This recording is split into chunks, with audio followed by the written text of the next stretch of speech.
Hello, my name is Alan Fernandez and I present the present perfect tense. What it is?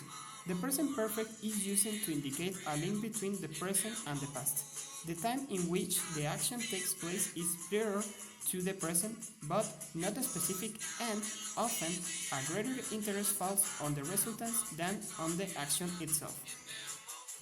What it is used? Actions initiated in the past and continued in this.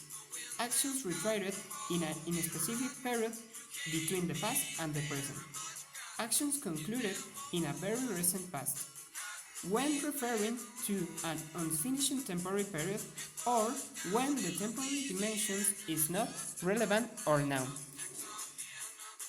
Structure. The structure of the present perfect of any verb is composed of two elements: the appropriate form of the auxiliary verbs to have in present and the past participle of the main verb.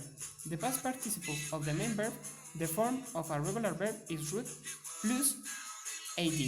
Example: played, arrived, looked. For irregular verbs, you must use the verb table. For the first person of the singular and for the plurals, we use the auxiliary have. On the contrary, for the third person of the singular, we use it has.